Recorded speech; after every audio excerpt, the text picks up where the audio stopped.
who was the best combat fighter you have seen around you? Best fighter at our time was Miraj. Okay. And I'm sure by now Rafal is. Rafael.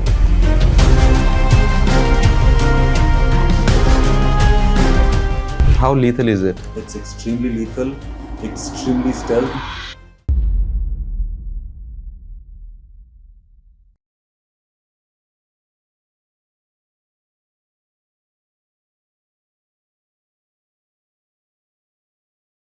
तो captain Milind के साथ आज हम बात करेंगे कैसे आप air force के अंदर अपना करियर बना सकते हैं और एज अ कमर्शियल पायलट आप कैसे अपना करियर स्टार्ट कर सकते हैं। कुछ किस्से जानेंगे उनके एयरफोर्स के, कुछ किस्से जानेंगे उनके प्राउड मोमेंट्स के, कुछ किस्सों में बात करेंगे जो उनके साथ रियल टाइम एक्सपीरियंस हुए हैं उनके एयरफोर्स में और क्या प्राउड मोमेंट्स रहे हैं इंडियन फोर्स को सर्व करने में। सो ये सब बातों के ऊपर हम बात करेंगे और हम बात करेंगे इंडिया पाकिस्तान एयरफोर्सेस के बीच का डिफरेंस, इंडिया चाइना एयरफोर्स के बीच का डिफरेंस, इंडिया कहाँ स्टैंड करता है फोर्सेस के मामले में आज आर्मी, एयरफोर्स और नेवल में हमने ज़्यादा बात नहीं की, बट हाँ आर्मी और एयरफोर्स के बारे में हमने काफ़ी बात की। जियोपॉलिटिकल बातें कुछ आपको सुनने को मिलेंगी। आप अपना विचार पॉडकास्ट के बारे में रख सकते हैं या उन बातों के बारे में रख सकते हैं नीचे कमेंट्स में, और मैं उम्मीद करता हूं कि आपको पॉडकास्ट अच्छा लगेगा।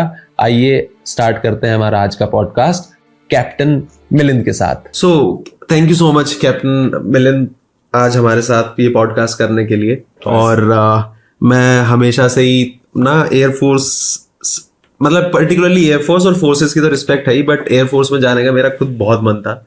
सो I am very very very glad कि आज हमारे साथ कोई है जिनसे हम बात करेंगे एयरफोर्स के बारे में पर्टिकुलरली। सो सबसे पहले आपसे कब शुरू हुआ, कब आपने सोचा कि हाँ मेरे को एयरफोर्स में जाना है और एयरफोर्स ही क्यों आपने चुना? हाय सिद्धार्थ, आपसे मिलकर बड़ी खुशी हुई। So this was long time back. I'm a retired ex-Air Force officer and now with Air India, flying as a captain for the last almost 12-15 years. So the journey started. When I was in the school, I had my Mama Ji, one maternal uncle. He was a pilot with the Indian Airlines. So he used to get aircraft to Patna. उस समय security की कोई issues होती नहीं थी. They used to take us in the aircraft while during the halt, and the air hostesses used to give us toffees and other things. So it used to be very attractive for us. So हमने बोला कि pilot तो बनना है। Later on when we reached 12th and उसका जब college के लिए जब बारी आई, तो then we found out civil flying was not a piece of cake. That time it was very erratic. Things were all government oriented. थोड़ा मुश्किल था. So in the meanwhile my dad said कि चलो आप एक graduation करो. So I went to Delhi for a graduation I was doing it in economics. Okay. Second year में I got a friend of mine, a senior. He did Navy. So he told me that there's a CDS option in which after graduation you can do it. I think आपने भी किया हुआ है. So वो CDS UPSC exam होता है, वो पास किया हमने फिर. And I was very lucky. I was number 2 in the Air Force list. And then I joined the Air Force. Wow. And the interesting thing was कि जैसे आपके घर से थोड़ी प्रॉब्लम हुई थी, तो मुझे भी डर लग रहा था कि शायद पेरेंट्स अलाउ करेंगे नहीं करेंगे. That time, that era, it was like difficult to fly. Okay. People were scared कुछ हो जाएगा. So I did my SSB and then I told my parents. So when everything was done, when I was going for my medical, then I told them कि I got through CDS and I want to join Air Force. And surprisingly, all of them were very supportive. Until date, they've been very supportive. Nice, nice. So that is how my journey to the Air Force started. So आपने अभी बताया कि उस time पे बहुत difficult होता था, ऐसा मतलब जो चैलेंज तब था और आज जो चैलेंजेस है उसमें क्या डिफरेंस है? आप क्या देखते हो कि तब अगर किसी को एयरफोर्स ज्वाइन करना था और आज अगर किसी को ज्वाइन करना है? So one thing is for sure, the population has gone up, awareness has gone up. So that time I think the competition was not so high. Okay. उस टाइम का अपना एरा था, like we went to Hyderabad for training, we went by train. ठीक है, उस समय 2AC की बात ही अलग होती थी. Right. Now everything is on airplane, everybody flies. Correct. And thanks to our PM Modi ji, that उड़ान वाला concept, हवाई चप्पल वाले भी हैं. It's a very nice thing. So that way, if you see, the competition has increased. It's become more sophisticated, the selection part, but the basics still remain the same. Okay. There's a thing called SSB which you talked about. Right. So that is a 7-day or a 4-day thing in which they go through your whole gamut of your personality. Right. So when they are taking you as a pilot, remember it is also taking you as an officer. So it's very important because you are going to fly an aircraft into the war. You will be leading 3-4 aircraft together with you. You have to have leadership qualities. Right. So वो सब देखते हुए देखेंगे. So those standards have remained the same. But I'll say the written के part में obviously the competition is much higher. So जैसे SSB होती है, so SSB is usually अगर जिसका क्लियर होता है तो वो 7 दिन का प्रोसेस होता है पूरा, है ना? So जो क्राइटेरिया है SSB में सिलेक्शन का, राइट? मैं थोड़ा सा जा रहा हूँ मैं समझ गया एजुकेशन के अंदर, बट मैं जानना इसलिए चाह रहा हूँ. Correct. There may be a lot of SSB aspirants who are looking for it, and what could be the key to success? Correct. So वो अगर कोई एयरफोर्स के पर्सपेक्टिव से मैं आपसे पूछ रहा हूँ कि अगर किसी का माइंडसेट है एयरफोर्स में जाने का और उनकी SSB आई हुई है, so what is the key pointers to crack the SSB? सिर्फ इतना, मतलब अगर आपको पॉइंट आउट करना हो कि ये पर्टिकुलर चीज है, अगर आप अपने जहन के अंदर बिठा लेंगे, so you would be able to crack that 90% of the time. Yeah. That's very important. So what SSB is all about? So we think कि हम आर्मी से उसको correlate कर लेते हैं. Air Force के SSB is not very similar to the army. Exactly. So this is the difference. GTO का और वो जो task है उसके बारे में बहुत ज्यादा focus हो जाते हैं, दौड़ने लगते हैं, body बनाने लगते हैं. But we don't need bodybuilders to fly fighters या transport helicopters. So it's more about the psychology part that I said. True. So what I did, I didn't take any coaching, but that time we were very happy souls. So what I personally feel is if you're a positive soul, I think you'll go through very easily. So to become positive, you have to be happy. So जब आप exam के लिए जा रहे हो, जब आपको SSB के लिए जा रहे हो, don't feel stressed. Sing song पीछे जैसे नहा के आराम से पहले से खूब फ्रेश फील करो, जिससे कि जब वो आपसे इंटरव्यू में बात करते हैं या कहीं भी कोई भी जैसे आपके साथ फोटो के साथ एसोसिएटेड स्टोरी लिखने के लिए होती है, अब उसमें चाकू है, तो चाकू को आप बोल सकते हो कि it's a dagger which was one by in a maybe a competition or something. So that is a positive way of looking at it. कोई डैगर से बोलेगा कि खून से डेथ हो रहा हुआ, तो वो पॉजिटिविटी माइंड में रखने से वो बहुत जरूरी चीज होती है. Similarly when you go to the interview part of it, you have to be positive about most of the things. वो आपको situations देंगे ऐसे कि आप इंटरव्यू के लिए जा रहे हो, सांप निकल गया, क्या करोगे? तो आपने कुछ फेंका, सांप उधर चला गया, मैं चला गया अपना. कहीं आप इंटरव्यू पे जा रहे हो, ट्रेन पे चढ़ने वाले हो, कोई गुड़ी गिर गई, तो आप उसके लिए रुकोगे नहीं, आप उसको किसी को हैंड ओवर करके निकलो. So basically you have to be slightly smart, positive, and I think as long as you're positive, they will accept you. So kindness, adjusting everything, not to be very noble कि आप सब कुछ छोड़ के interview छोड़ दिया आपने, इधर ही बैठ गए तो इंटरव्यू छोड़ दिया. So they are looking for a practicality part of it and not a bodybuilder as such, a person who knows about the world affairs. आपको 5-3 मिनट का आपको लेक्चर भी करवाएंगे, उसमें आपको पता होना चाहिए क्या है, and better to be not singly aligned. ये नहीं कि मैं US के साथ ही जाऊंगा या रशिया के साथ जाऊंगा, थोड़ा ambivalence रखने पे I think it's a balanced view. Right. People in the forge need to be balanced. They're not to be aligned politically. So वो बढ़िया एक आइडिया रहेगा. So आपका जो ट्रांजिशन रहा इंडियन एयरफोर्स से कमर्शियल पायलट के अंदर, उस जर्नी के लिए एक वर्ड अगर आप कहेंगे तो क्या रहेगा वो? या अगर आपको एक्सप्लेन भी करना तो एक्सप्लेन भी कर सकते हो कि मेरी जर्नी ऐसी. एक्सप्लेन कर देते हैं. सो जब एक यंगस्टर होता है, कॉलेज में पढ़ रहा होता है, and he has got some aspirations, so if you want to fly aircraft, I think the best way to fly an aircraft is the air force. Okay. Because what you can do in the Air Force aircraft, you can't do in a civil aircraft. अब तो खैर हर जगह situation tight हो गई है. जब हम लोग उड़ाते थे, we used to fly 300 feet above ground. Okay. Unlimited airspace which is given for us for the Air Force area. You do night flying, you do day flying, you do aerobatics, you do anything. So कोई चीज आपको फंसे, मतलब you're not rigid about it. Civil flying में क्या है कि its rules and regulations are very strict.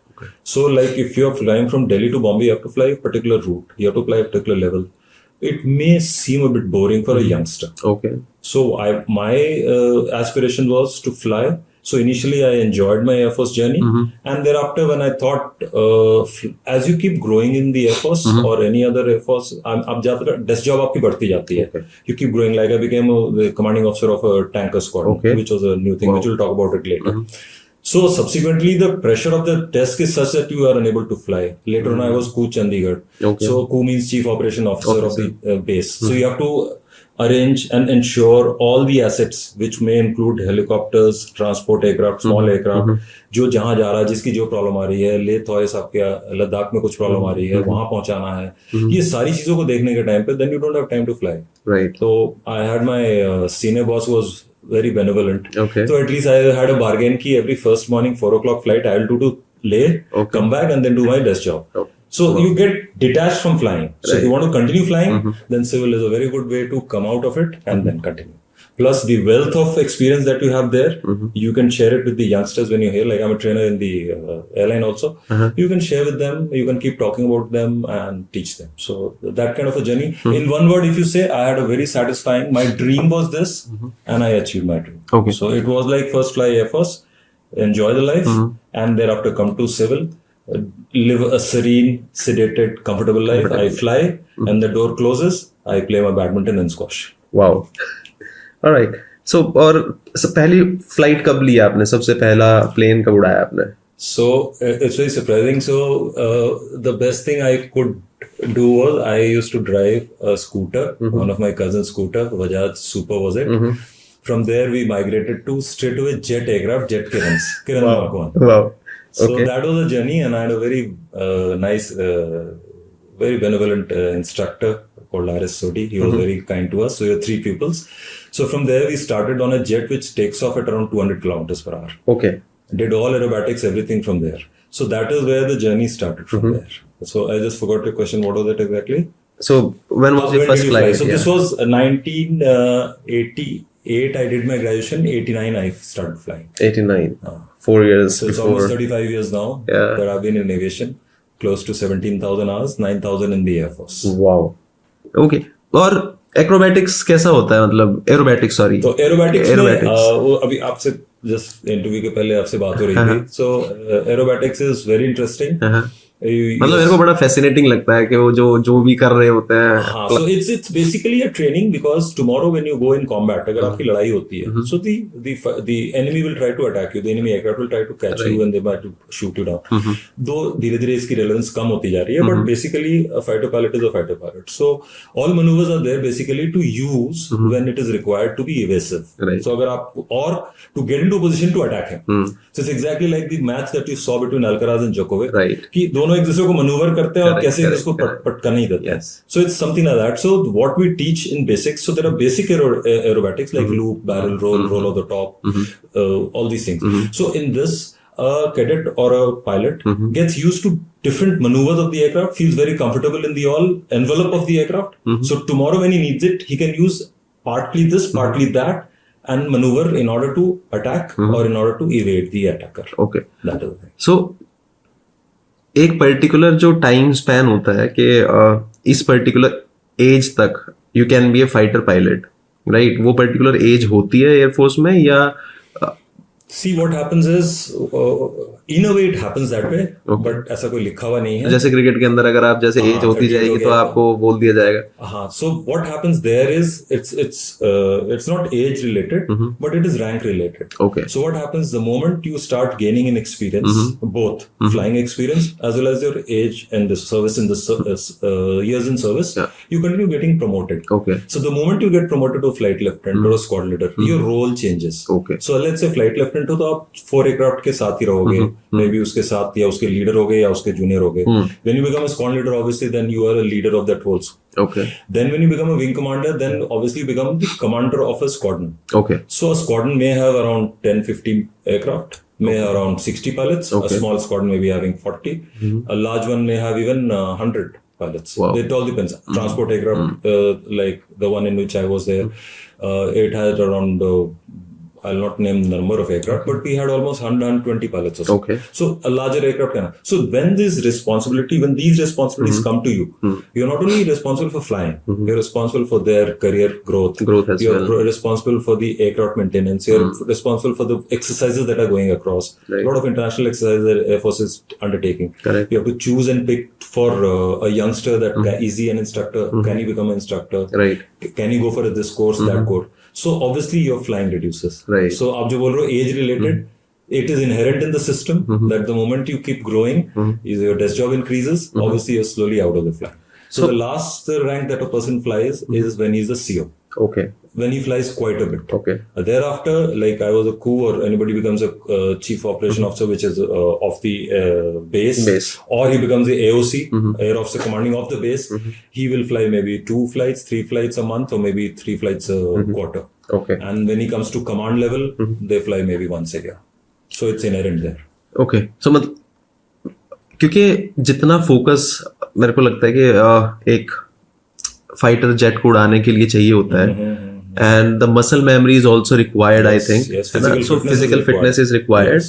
सो वो एज के साथ कम भी होती जाती बिल्कुल है ना? तो वो भी एक रीजन हो सकता है कि हाँ, मतलब क्योंकि रैंक तो ऑब्वियसली इंक्रीज हो जाती है, तो उसकी वजह से हम छोड़ना स्टार्ट भी करते हैं, नंबर ऑफ फ्लाइट्स भी ये मतलब So जो what I can make out what you're asking me is, like, say tomorrow there's an action on the border. Who all will go for Correct. flights? Exactly. So now when a CEO is there, he has to manage everything from background. So Right. obviously he'll not go. Right. A squadron commander, that is, sorry, I'll use the word flight commander. He's senior enough. He's young enough. Okay. He's Josh enough. Okay. It's something like a Kapil Dev when he was towards the two-third part of his career gone. Okay. He was still lethal. He didn't have the pace, Right. but he still had the guile. Right. So maybe he may be required in case the sortie is very intricate. Right. But he will go once, and thereafter he'll adjust the boys together, and then a senior guy of the squadron will fly. Okay. So something of this sort will be there. So I'll put it in a way that a maximum age of a guy who goes for a combat. Would be around 35, 38, and the minimum can be anywhere 22, 23, 24, Wow. and sometimes 40. Okay That's it. आपने मतलब मैं personally जानना चाहता हूँ आपके particular experience के अंदर जब आप बेस पे होते थे, so who was the best combat fighter you have seen around you? आप एयरक्राफ्ट की बात कर रहे हैं? सो हमारे टाइम पे I was fortunate to be in the air to refuellers also. So I am a transport pilot. So air to refuellers means, जैसे आपसे पहले बात हो रही थी कि एयरफोर्स में पहले जैसे MiG-21, MiG-29, Su-30 had come by that time. Okay. I'm talking about 2003, 2002. Yeah. So Su-30s had just moved in. Mirage was a very high value aircraft, which was very good. Jaguars were there, which were tending to grow old. So we had these kind of aircraft. Okay. With the arrival of Su-30, it was a game changer. Okay. So now what happens, Su-30 has got a lot of range. It has got a lot of capability on the weight wise also. So it can carry a lot of weapons. Our range increased. So as we were discussing, India was just looking at maybe Nepal, Pakistan and Bangladesh. With the arrival of Su-30, the aspirations increased. And then we went for air-to-air refuelers. Right. So air-to-air refuelers were brought in 2003, 2002. I was also part of the initial team. I was a youngster that time. And later on I became the commander also. Okay. So with air-to-air refueler, now what happens is these fighters which were having a range very close by, started having ranges going till Egypt, maybe going till South Africa, in this side Japan, even till Singapore. So now the aspirations of India and its region to become a regional power started off. So it started in 2006 onwards that we started having international exercises, and the best part was we had one of the best fighter team available with us. Wow. But nobody knew about it. Right. कहने के मतलब जैसे आपके घर में सबसे सुंदर लड़की है और आप घर पे बंद रखे हो, किसी ने देखा नहीं. When we started our international exercises, we started showcasing this. We went for Garuda. I remember it was it first started with Cope Thunder in Alaska. Okay. Then they realized कि okay, these guys are good. So that time Jaguars had taken place. Su-30s took part in Garuda, which is a French exercise. Okay. So we went to Istres, south of France, and there were some other teams also there, other countries. And then the Su-30s were first time used. Obviously, they kept their teeth off, so we had the radars off, whatever thing is there. Right. And then they realized the capability of the Air Force. Similarly, for Golden Eagle, we had gone to South Africa, Okay. where the German and the US and some other Air Force were also there. And there the Mirages performed so well. And then they realized Indian Air Force is coming up. So from 2006 onwards, if you see, most of the countries all over the world have started inviting for India a for combined combat tactical yes. thing. So, Right. So how lethal is it? it's extremely lethal, extremely stealth, I mean, for its generation. And the best part, I think, is very versatile. Okay. It can change roles like anything. कभी तो defense कर देगा, कभी offense कर देगा. It's like Bumrah. Okay. He can do an outswing, he can do in swing as well. he can do a bouncer, he can do so. Right. So it's a multi-role aircraft. Okay. Very good buy for India. Okay. So As a neutral observer, I'm not a government man. I mean we have also seen in the news, मतलब हर जगह हम भी वही देख रहे हैं कि it's lethal. It's I think second or third best in the world. Correct. Right. So उस नैरेटिव से कि हमारी जो पर्टिकुलर इंडियन एयरफोर्स की पावर है वो कितनी टाइम्स हो गई है आपके टाइम से, और आज जो हम देखते हैं एयरफोर्स, मतलब 2001 से 2000 के बाद से जो एयरफोर्स की डेवलपमेंट है वो बहुत ज्यादा हुई है वो, क्योंकि मैं भी उस टाइम में बच्चा था और मैं तब से देखता रहा हूँ कि अब ये वाला प्लेन आ रहा है, अब रशिया से ये आ रहा है। फिर जब रफाल आया तो उस टाइम तो हो गया था कि भाई मतलब कहाँ ही पहुंच जाएगी इंडियन एयरफोर्स, राइट। सो कितना डिफरेंस है उस टाइम की एयरफोर्स में और आज की एयरफोर्स में। पायलट्स को जो उस आपके टाइम के ऊपर जो सुविधाएं थी वो उस टाइम कितनी थी और आज कितनी बेहतर है, वो सब आप बताइए। तो अब इट्स नॉट करेक्ट टू जज as far as facilities are concerned, because अगर आप देखोगे 80s 90s में इंटरनेट नहीं था, all those things were not there, so the whole warfare has changed over a period of time, ठीक है। But as far as the assets are concerned, air force has gone strength to strength. आप जैसे बता रहे हो हमारा focus सिर्फ fighters पे ही होता है, तो जनरली वहां माइंडसेट जाता है, but there are other aspects in which the air force has increased and enhanced itself phenomenally, and this I would give credit to not only the political masters who have given the clearances, but to our military thought processes. सो हमारे जो seniors थे, जो हमारे जो leaders थे, जो air force के, army के, नेवी के, ये सब मिलजुल के जो इनकी जो फोकस, जो दूरदर्शिता थी, बहुत अच्छी थी। तो अगर आप देखोगे फाइटर्स इज जो रफाल आया या भी 57 सूट 57 या जिसकी बात हो रही है या जो भी आएगा, वो अलग चीजें होंगी। बट द होल वॉरफेयर में एक एस्पेक्ट जो छूटा हुआ था वो था एयर डिफेंस। इंडिया ने, और जब ये सब चीजें कब वैलिडेट होती हैं, when you have a small skirmish like Op Sindoor. So when Op Sindoor happened, something came out very dramatically, which got highlighted later on, which was not thought of, but was thought of by the pundits of our own Air Force या Navy के जितने भी people in armed in uniform. तो हमारे जो पुराने generals या जो भी एयर मार्शल या चीफ मार्शल, इन्होंने क्या किया, एयर डिफेंस की तरफ ध्यान दिया। We have got layered air defense, which has got a lot of internal domestic consumption के जो बनाए हुए, जो उनको मॉडिफाई करके किया हुआ है, जो हम टिपिकल बोलते हैं इंडियन जुगाड़, L-70 गन्स को थोड़ा इंप्रूव करके कर लिया, या जो आकाश को उसने कर लिया। So these have played a big role in Op Sindoor, which has surprised the Western world also, because they didn't expect कि इस टाइप से होगा। If you see Russia, it had an issue with the Ukraine drones, saturation of drones, these processes were thought of maybe 10 years back, and that is how India has progressed on this matter. एक ही aspect हुआ। दूसरा which I was talking about was the AWACS. So the AWACS when it brought in, so now if you see, इसको नेत्र बोलते हैं, जो भी बोलते हैं, they are eyes in the sky. They are ATC controllers. They also 20-25 ATC controllers में बैठते हैं। So at a time you can direct almost 40-50 aircraft for an attack. So ये 3-4 चीजें जो होती है फोर्स मल्टीप्लायर, ये गेम चेंजर है ज्यादा बड़ा than just Rafale. Right. And the hardest lesson that you taught as an instructor? Hardest lesson as an instructor. I was in the Air Force also instructor. तो वहां पे क्या है कि जब हमारे टाइम पे क्या होता था, ट्राइफर्केशन जो फाइटर ट्रांसपोर्ट हेलीकॉप्टर, ये शुरू में नहीं होता। So for the first 1 year everybody has to do all the roles. That means you have to do night flying, you have to do circuit flying, you have to do bombing, you have to do range, उसके बाद aerobatics. So aerobatics सिखाना थोड़ा सा tough तो नहीं था, कुछ लोगों को उल्टी होती थी, किसी को होती थी, चैलेंज होती थी। तो उसमें एक बंदा था जो मेरे से भी लंबा था, and he was a pupil of mine. He was from somewhere in UP, if I'm not wrong, Meerut. तो मेरठ वाले ऐसे भी थोड़े से अक्खड़ होते हैं, हाँ। And he was taller than me, stronger than me. तो कभी कभी क्या होता है कि इंस्ट्रक्टर थोड़ा गुस्सा भी कर देता है, टीचर करते हैं, हम भी करते थे।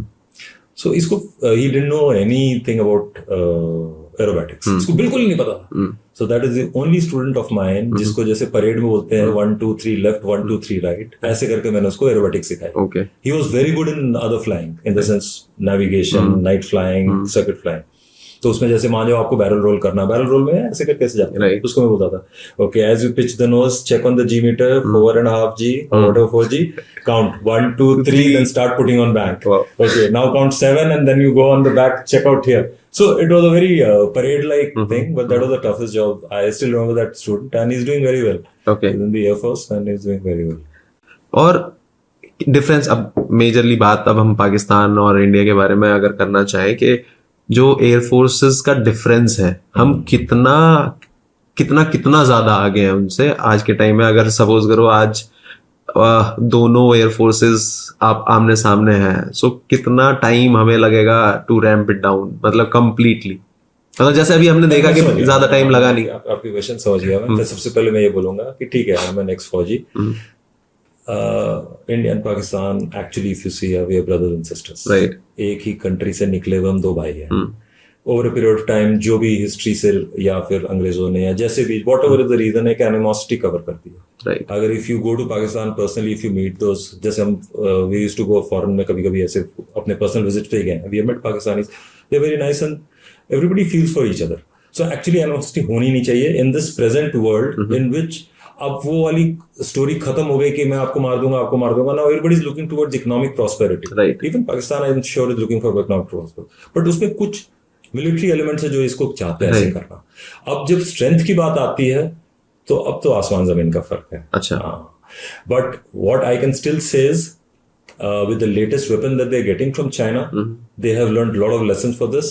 So we shouldn't sit back and this message is for the Air Force guys, कि we shouldn't sit back in the chair and say कि हम तो बहुत ऊपर हैं। Be very careful about the unpredictability of Pakistanis. Right. You see the fast bowlers, कभी wide करेंगे दूसरी बॉल पे विकेट ले लेते हैं। Right. So they have that inbuilt with them with the latest Chinese weapons which worked and not worked also. So next time they will all work because China was actively involved in this. Right. They will rework their whole machinery. उनकी जो systems में जो भी खामियां आई हैं उसको correct करेंगे and I'm sure they'll come back stronger. So as of now asymmetry is quite high.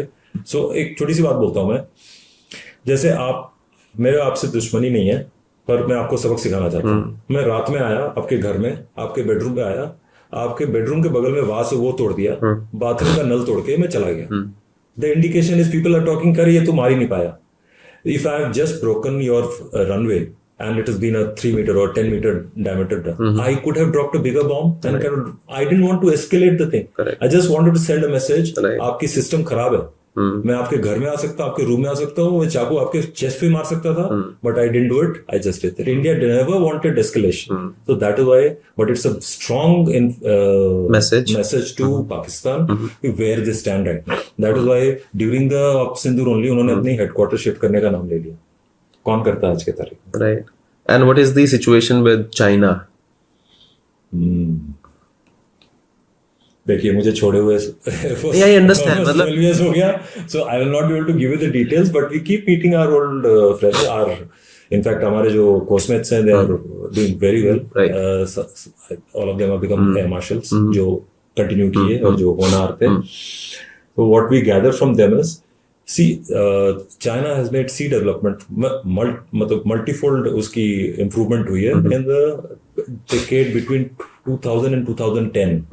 हमारा जो 1990 के टाइम का जो गेम था, we were almost, I remember air force में जब थे तो उनकी जहाज रिवर्स इंजीनियरिंग करते थे, कभी क्रैश होते थे, कुछ भी होता था, but they have come a long way after that. Right. More so, their meteoric rise, which nobody talks about, is also because of the Manufacturing sector.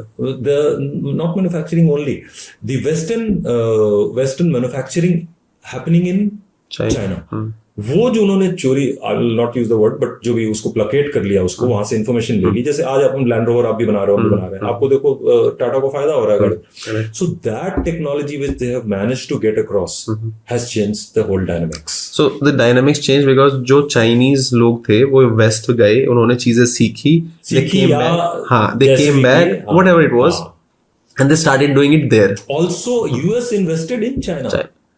तो वहां पे भी जो टेक्नोलॉजी है, चलो आप जैसे कार बनाने की टेक्नोलॉजी आती है, उसमें चिप्स होती है, वो चिप्स आपको एयरक्राफ्ट में भी यूज हो सकती है। सो वहां से वो भी सीखा उन्होंने।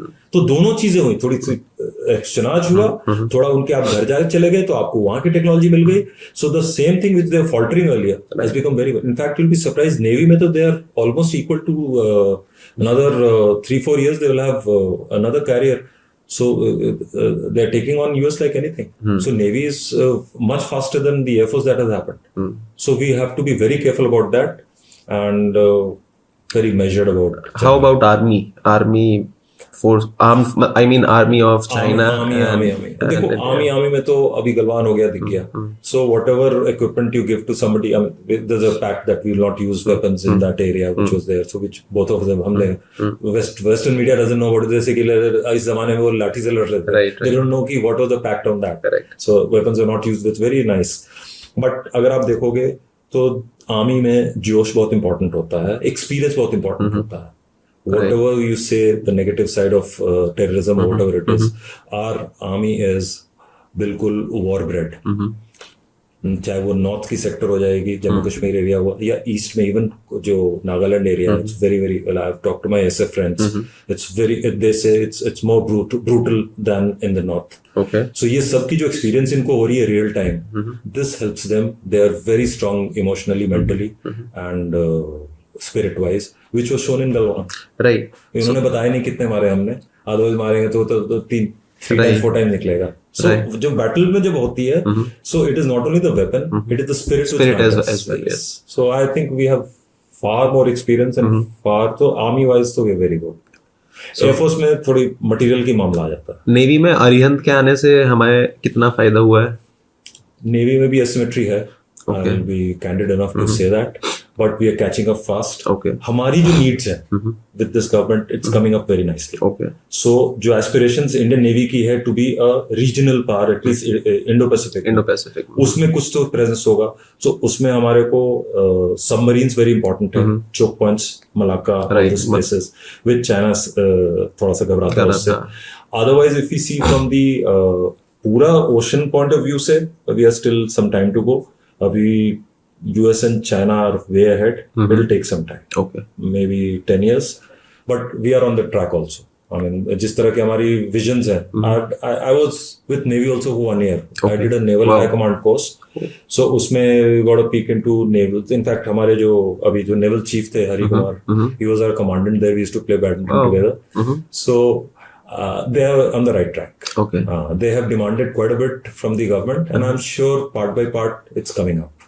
So Arihant is part of that same thing. So that was already thought of, and even the aircraft carrier and all के बारे में work हो रहा है. Okay.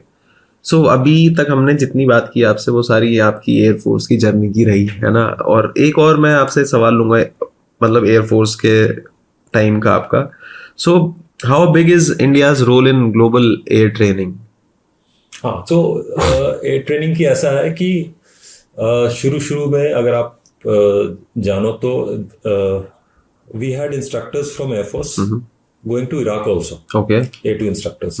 We had instructors, Air Force instructors teaching in Botswana, in one more country is there, I'm forgetting the name, Namibia, some country in the middle of Africa. So we had presence a lot of places, काफी जगह पे थी. धीरे धीरे करके होता क्या है कि all governments have become inward looking. Oman में हम जाते थे, यूएई में भी हमारा बहुत अच्छा होता था एक्सचेंज प्रोग्राम. हमारे यहाँ स्टाफ कॉलेज हुआ, ये इंस्ट्रक्टर्स जो पायलट बनते हैं वो श्रीलंका से आते थे, बांग्लादेश से आते थे, सिंगापुर से आते थे, ये सारे होते थे. तो that bonhomie was very nice. So I was also part of in fact I was the team leader of Indian Air Force team in Botswana. It's a country just neighboring South Africa and Namibia. Very beautiful country. Kruger National Park वहीं है. और Angelina Jolie और bread पिट्स की भी सगाई वहीं पे ओकावांगा delta है. तो we used to fly on that area. Very interesting. So वहाँ पे प्रेजेंस हमारी शुरू में काफी थी. धीरे धीरे by the time I left, it was reducing because the government itself was trying to indigenize everywhere. So if you अगर आप देखोगे यूएई में भी, मिडिल ईस्ट में, everywhere अब वो रहा कि कतर का कतारी रहेगा, बहरीन का बहरीनी रहेगा, तो वही बोत्सवाना में वही हो रहा था. So slowly our exodus is there. In fact, when I went there, I realized a lot of doctors, a lot of engineers, a lot of teachers were all from India. Okay. But slowly they were all being repatriated because of that whole movement. Right. Otherwise, the role has been limited to Asia only, I think, Air Force की. Alright. So as an ex Air Force या आपका जितना भी experience है अभी तक का forces में, उसके बेसिस के ऊपर आपको लगता है कि थर्ड वर्ल्ड वॉर होगा? देखिए, पुराने जमाने की बात अलग थी. अब international trade, international relations have become so interwoven. जो हम कोविड के टाइम में देखे कि अगर एक सप्लाई चेन बंद होता है तो कैसी तराही मचती है. I think the world has got a glimpse of that whole economic interdependence. So if you ask me personally, not as a फौजी, I don't think there is any third world war का चांस. Sporadic जैसे अभी Ukraine और Russia की लड़ाई हो रही है, या गाजा में लड़ाई हो रही है, या कहीं और छोटी मोटी हो जाएगी, जैसे वियतनाम, उधर थाईलैंड में हुआ था, माइनस इश्यूज पे. These might happen, but I don't think there's any world war because of the economic convulsions. Each country has now become aspirational. Right. हर एक की aspirations अलग है. बड़ा interesting है. इंडिया इज एस्पिरेशनल कि हम बड़े बन जाएं. राइट. आज की यूरोप विद डिकेइंग पॉपुलेशन इस किस तरह सर्वाइव कर लें. राइट. बिकॉज अगर आप देखोगे उनकी जो population for dependence on pension is so high that a working chap is paying for them. Correct. वो अपनी देख ले तो बहुत हो जाएगा. सबके पास चैलेंजेस अलग अलग हैं. हर एक कंट्री के पास, जापान के पास अलग हो रहा है इसी टाइप का. तो हर एक कंट्री अपने आप में एक जूझ रहा है अपने आप इकोनॉमिक क्राइसिस से. तो उसमें देखते हुए लड़ाई के लिए तो आई डोंट थिंक बहुत कोई, जैसे अभी हम बात कर रहे थे अभी रशिया और यूक्रेन का, which nobody talks about it. It is not what आंख को जो दिखता है, what meets the eye is not the one. It is basically that NATO entering into this, you're threatening somebody. That is how it's reacted, which nobody wants to talk about it. Right. And basically, then all of them are ganging up against him to weaken him economically. Right. That is also one of the part of the game. So again, economic aspect आ जाता है. एक और concern निकल के आता है इसमें से. Suppose Op Sindoor is another example in which why India went back. You're in a dominating position. पर आप आज की लड़ाई स्टार्ट करते हो, it's like खत्म करना बहुत मुश्किल है. Like Ukraine is an example. Right. So since मैं बहुत ज्यादा ट्रैवल करता हूँ, है ना, और मेरा एक कंसर्न हमेशा रहता है कि अगर बाई चांस एक वर्ल्ड वॉर हुआ, तीसरा स्टार्ट हुआ, so what would be the best place के जहां पे हम जा सकते हैं और वहां पे कुछ इम्पैक्ट ना हो. उसका इम्पैक्ट तो आई बिलीव रेडिएशंस का तो हर जगह होगा, पूरी दुनिया पे ही होगा, लेकिन फिर भी एक आपको लगता है कि कोई एक ऐसी जगह होगी जहां पे जाके इंसान कह सकता है कि उनको लड़ने दे, कोई भी लड़ रहा है, मैं यहाँ पे ठीक हूँ. बड़ा विचित्र सवाल है. मैं अभी सोच रहा हूँ ऑटोमेटिकली, और मुझे हमेशा से साउथ इंडिया बड़ा इंटरेस्टिंग लगा है. If you go through history, I was in Africa, so they claim South Africa में भी एक साउथ में एक जगह है, वहां से ह्यूमन काइंड जन्मा था. अच्छा. वो they travel to east and north गए और यूरोप को करके फिर यहाँ है. हमारा मानना है कि हमारे जो द्रविडियन सोसाइटी है बहुत पुरानी है, बहुत अच्छी है. तो हमारे जितने भी टेम्पल सब कुछ है वो आज भी बचे हुए वहां पहुंचना सबसे मुश्किल है. मैं तो मदुराई जाके बैठ गया. अच्छा. I think south India will be a very good place, very far of. Northwesterly winds will not affect it. Radiation will not come there. I think Dubai and all these places will be affected because of being in Middle East. Correct. And they would be the most impacted, I think. Maybe another place, Australia, New Zealand, maybe these places. सबसे दूर रहेंगे वो उनको इनसे लेना देना भी नहीं है. उसको कोई वहां जाके अटैक करने के पहले तो आपका पेट्रोल ही खत्म हो जाएगा. बट मेरे को लगता है कि अगर आप न्यूजीलैंड जैसी जगह में होगे उस टाइम पे, सो क्योंकि जब वर्ल्ड वॉर होगा तो ग्लोबल टेम्परेचर सबसे ज्यादा बढ़ेगा. मतलब जो गैसेस है उसकी वजह से टेम्परेचर बढ़ेगा, समंदर की मतलब जो बर्फ है वो पिघलने लगेगी, तो वहां पे भी इम्पैक्ट आ सकता है. बहुत सारी लो लाइंग एरियाज हैं न्यूजीलैंड के अंदर भी जो हो सकते हैं. हाँ, तो मेरे को पर्टिकुलरली लगता है कि मैं मैच कर पाऊंगा कि आपसे क्या मतलब. हाँ, साउथ ऑफ इंडिया हो सकता है कि बहुत अच्छा है, वेदर भी अच्छा है, खाने पीने का सामान मिलेगा, बाकी जगह लड़ाई करते रहो, हम इंडिपेंडेंट रहेंगे वहाँ. राइट. अपना फल उगाओ, सब्जी उगाओ और खाओ. अच्छा, तो अब हम आपसे बात करेंगे आपका जो एज अ कमर्शियल पायलट जो एक्सपीरियंस है. सो जो आपकी ट्रांजिशन हुई है ना, तो कितना रोल प्ले करता है जो आपने फ्लाइंग का एक्सपीरियंस एयरफोर्स के साथ आपका था, और जब आप कमर्शियल में आते हो तो वो जो एयरफोर्स का फ्लाइंग एक्सपीरियंस है वो आपकी आज की कमर्शियल फ्लाइंग के एक्सपीरियंस में मतलब उसका एक्सपीरियंस आपकी कमर्शियल फ्लाइट में काम आता है. तो the good part was I was in the transport field, तो बहुत ही सिमिलर हो गया इन द सेंस जो एयरफील्ड में हम आज लैंड करते हैं वो सब सारे एयरफील्ड एयरफोर्स में तो लैंड करते ही है.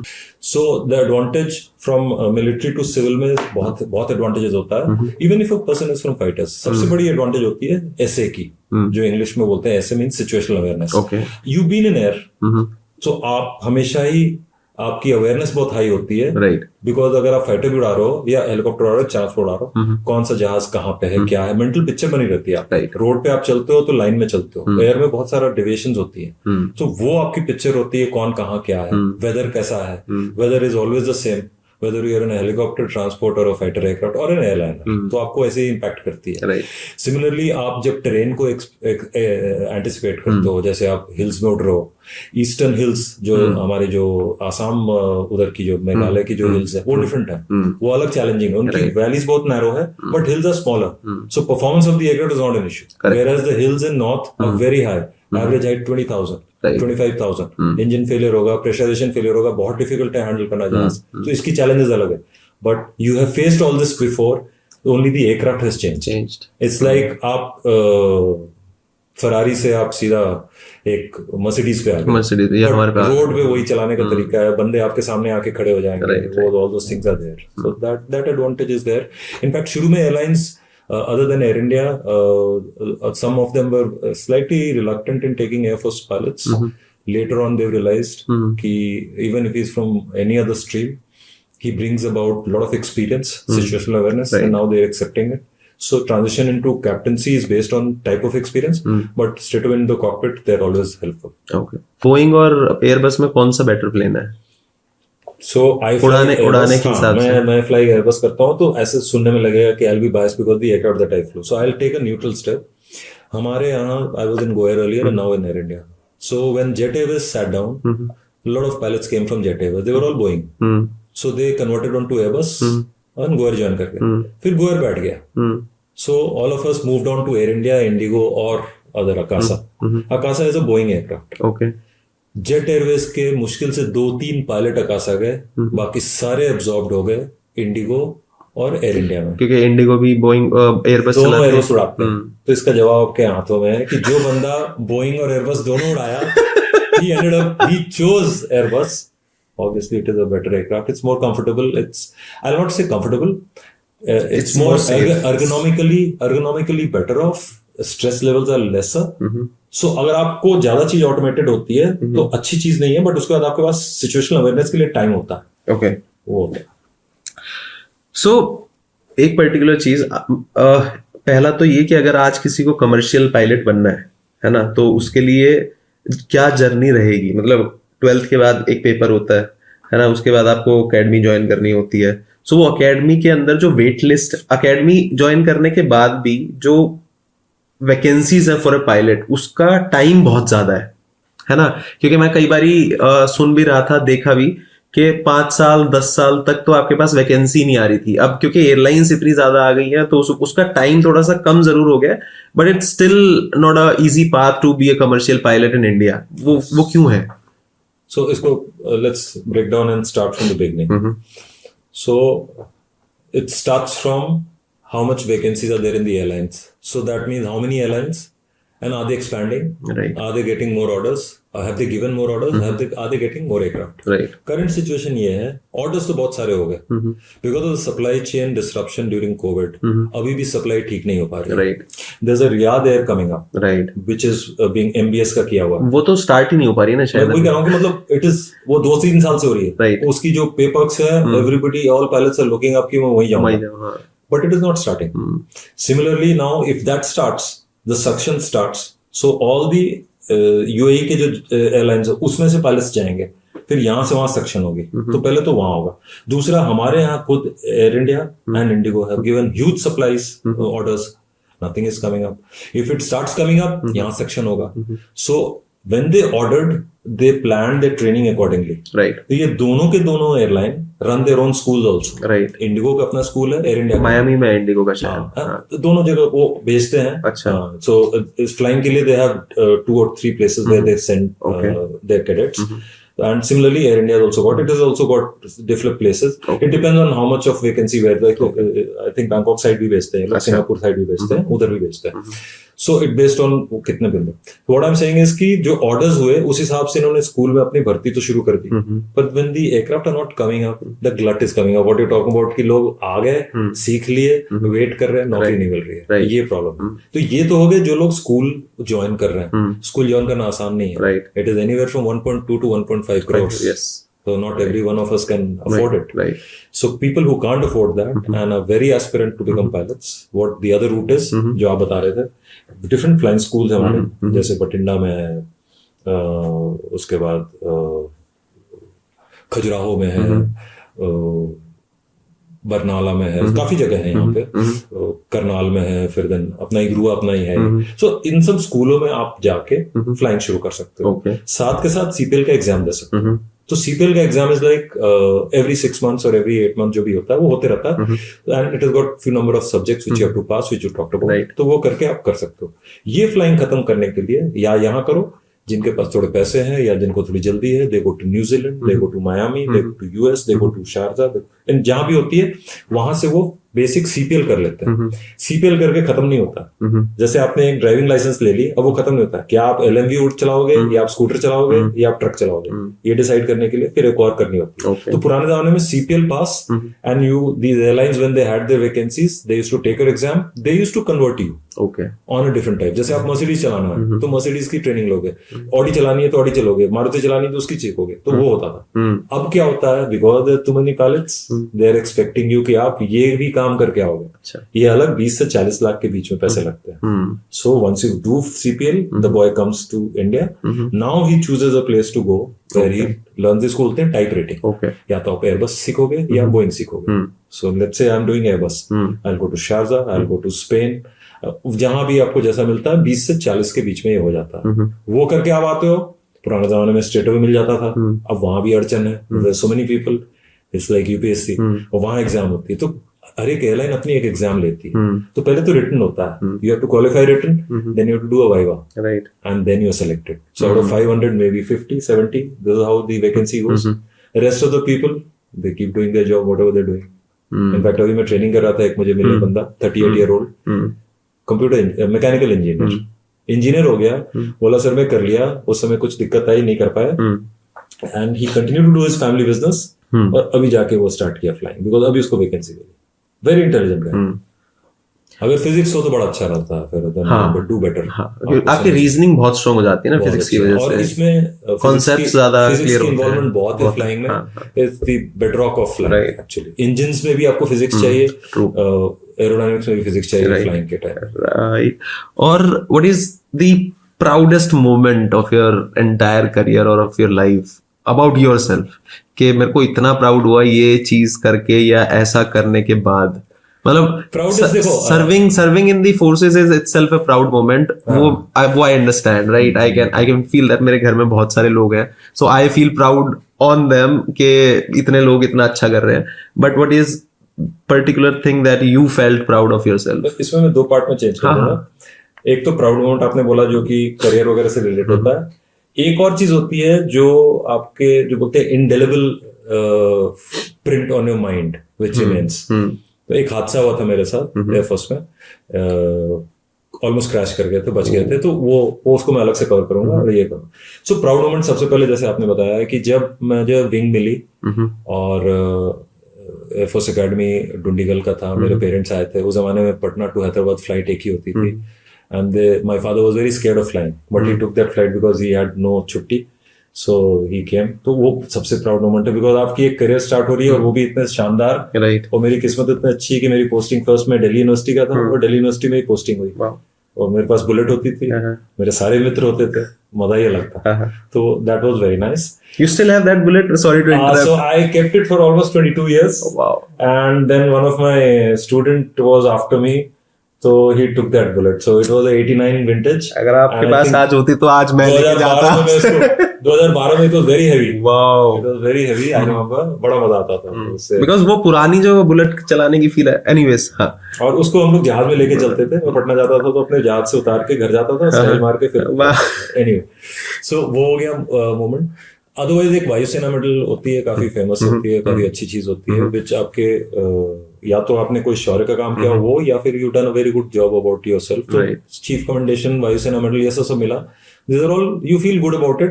पर मुझे सबसे अच्छा जो लगा, मेरे एक सीनियर होते थे, वो ही बोलते थे कि no matter what you are doing, you should do something good for the people, right. So air force ऐसी चीज है कि आपकी लिमिटेड होती है interaction, right. So when you are a squadron leader और आप फ्लाइट कमांडर हो, आप 5-10 ऑफ पायलट्स के आप बॉस हो, राइट। तो उतना आप इफेक्ट नहीं कर सकते हो। जब आप सीओ बनते हो तब आपका बहुत अच्छा कैपेबिलिटी होती है to influence positively people's life. तो मेरे को भगवान ने मौका दिया, एयर टू रिफ्यूलर की जो बात कर रहे थे उसमें मैं सीओ बना, जो कमांडिंग ऑफिसर था। उस टाइम पे जैसे हमारे नीचे 500 से 1000 लोग थे, उसमें फैमिलीज थी, किसी की डिस्कॉर्ड हो रखी है, किसी के यहाँ दौरी का केस चल रहा है, किसी के फादर का डेथ हो गया। तो we could settle almost 3 deaths were there in the squadron. उनकी वाइफ्स को हमने किसी तरह से नौकरी लगवाई, उनके बच्चों को हमने स्कॉलरशिप दिलाई। तो ये सब चीज करने का जो एक अलग अंदर से जो फीलिंग आती है। My father was very helpful to people, he was an engineer. तो उन्होंने बहुत लोगों को बहुत नौकरी लगवाई, बहुत हेल्प किया। तो आई आल्सो थॉट कि मेरे पास कब ये मौका आएगा जब हम कुछ कर सकते हैं। So that was, I will use that as one of my not the proud but very satisfying moment in the Air Force, जब when you could positively influence people's life. और जो झटका वाली बात बता रहे थे, तो वो एक इंटरेस्टिंग स्टोरी है जो कह सकते हैं कि जो मोस्ट इम्प्रिंटेड होती है. सो आई वाज, हमारे यहाँ एक तो इंस्ट्रक्टर होते हैं, फ्लाइंग इंस्ट्रक्टर, एक इंस्ट्रक्टर का इंस्ट्रक्टर होता है. मतलब if you are an A2 instructor then you pass an exam and all that. तो वो हम लोग के ताम्रम में है फ्लाइट इंस्ट्रक्टर स्कूल है विच इज चेन्नई. तो वहां उड़ान कर रहे थे हम लोग. It was a single engine aircraft, training aircraft है, काफी पुराना. अब उसको हटा दिया गया. हम लोगों ने काफी पहले से अल्लाह कर रहे थे कि it's a dangerous aircraft not to fly. HPT 32 करके होता था. उसमें से जब भी कोई फोर्स लैंड करता था आधे से ज्यादा लोग खत्म हो जाते थे. It used to crash and then used to die. So it had a very bad fatal record. It had a very bad glide ratio also. जब इंजन फेलियर होता था तो MiG-21 से भी ज्यादा फास्ट गिरता था वो नीचे. So वो जहाज उड़ा रहा था मैं. Fortunately it was my third flight of the day. तो उसके पहले मैंने एक सिद्दीक करके थे हमारे, तो बांग्लादेश के वो भी ऑफिसर थे, इंस्ट्रक्टर बनने आए थे, पायलट थे. And whoever is there is already had 3,000-4,000 hours of flying. वो लोग पहुंचे हुए. तो मैं फिर एक क्लोज फॉर्मेशन फ्लाइट के लिए गया था. तो 2 जहाज उड़ रहे थे. जैसे ही हमने उड़ान भरी इमीडिएटली मेरा इंजन फेल हो गया. वो एक ही इंजन का एयरक्राफ्ट है. अब वो ताम्रम अगर आप टोपोग्राफी उठा के देखोगे, पहाड़ी इलाका, मतलब पत्थर है, काफी पहाड़ वहाड़ छोटे मोटे हैं. सो मेरे को तो 1 सेकंड के लिए लगा कि अब तो गए, बिकॉज पहाड़ पे टकराओगी तो खत्म ही है, ये जहाज चलेगा नहीं. But fortunately since I had flown since morning I knew there is a lake bed to the right. So मुझे वो लेक बेड और ग्रीन, तो हम लोग सिखाते भी थे कि the greener the better, because grass जो होती है ना वो जब आती है जब नमी खत्म हो जाती है. मतलब थोड़ी नमी भी है नहीं भी है, तो it is soft also and not very soft कि आप फंस जाओगे. तो मैंने उसके लिए एफर्ट लगाया, जहाज को मोड़ा, उधर घुमाए. उसके बाद अब क्या हुआ, उस समय तक 12:30 बज रहे थे. तो सी ब्रीज सेट इन हो गया था उधर से. तो मरीना बीच उधर से आती है. Aircraft started sinking. अब मुझे लगा कि वो लेक बेड से पहले ही हम गिर जाएंगे. बहुत डर लगा. उसके बाद किसी तरह से मैंने अपनी स्पीड मेंटेन रखी. मेरे साथ जो को पायलट थे उनको भी बोला मैंने कि ये 130 का होता था, 130 बिल्कुल ग्रीन डॉट होती है, वो मेंटेन कर रहे थे. जब आप नीचे आते हो तब आपको चीजें बड़ी दिखती है. देन वी सॉ कि there are 2 high tension poles नहीं था, वो हाई टेंशन नहीं था बट बेसिकली पोल्स थे, इलेक्ट्रिकल पोल्स. अब मुझे लगा ये विंग में टच करेगा. तो fortunately then we talked about it and we thought कि नहीं ये निकल जाएगा. उसके बाद देखा करीब 10 फीट का वॉल था. Then we realise you are flying the Vandalur zoo. इस जू में शेर खुले घूमते हैं और आप जाली वाले बस में घूमते हो. मैं ये जब मेरे रिलेटिव आते थे मैं घुमा चुका था. तो मैंने इसको बोला अब तो शेर खाएंगे और कुछ नहीं. और अब जहाज जा रहा है और दीवार आ रही है, उसमें टक्कर होने वाली थी. By God's grace somehow we got a bump. हवा थोड़ी उछली है, ऊपर हो गए. अब वो लेक बेड की तरफ. अब ऐसा हुआ कि ऊपर चले गए, अब लेक बेड में घुस ही नहीं रहा. अच्छा, लेक बेड का वो स्टोरी था कि लेक में क्रोकोडाइल्स होते हैं, बिकॉज उसके पीछे में ही क्रोकोडाइल पार्क होता था. लोगों का कहना था कि 2-4 क्रोकोडाइल भाग के इसमें घुसे हुए हैं. अब मैंने इसको बोला अगर हम पानी में गए तो क्रोकोडाइल खाएगा, तो कुछ करो. तो हमने भगवान का नाम लेते हुए करते करते एज वी टच डाउन, किसी तरह से टच किए. किस्मत देखो तो ऊपर वाली की रखवाली की होती है कि एक छोटा सा पत्थर था इतना बड़ा, उस पे मेरा व्हील टच किया और वो बम्प लिया. और नहीं, वो बम्प करता तो पलट भी जाता, पलटा भी नहीं. और पंचर हो गई मेरे जो व्हील्स थे. पंचर होने से क्या होता है, ड्रैग बढ़ जाता है और वो कच्चे में थोड़ा सा धंसने भी लगा. So instead of going into the lake it started wearing because of the drag being more. It stopped just, उसकी नोज व्हील पानी में गई थी. हम लोग कूद के भागे. And that became a very good incident. I mean, it was a thing of pride for the station. तो हमारे जो स्टेशन के बॉस थे वो अपने बड़े वालों को फोन किया कि आप आके हेलीकॉप्टर से देखो कितना अच्छा लैंडिंग हुआ. तो वो एक दिन था, वो बहुत यादगार है. Nice. One last question, sir. How do you want everyone to remember you? ये तो बहुत फिलोसफिकल क्वेश्चन हो गया. एक मैं ले लेता हूँ एंड में ना. तो हम लोग जो बहुत उड़ते हैं, जैसे हिमालय की तरफ उड़ते काफी, I do लोयन thoughts quite often. तो वहां पे वही आदमी सोचता है ना कि ये माउंटेन्स, जैसे I been there going there for almost 2003 से 20 साल 22 साल हो गए. माउंटेन्स अभी भी वैसे ही हैं. ग्लेशियर थोड़े कम हो गए हैं. पहाड़ में जैसे वो लेक था या पत्थर था वैसे ही है.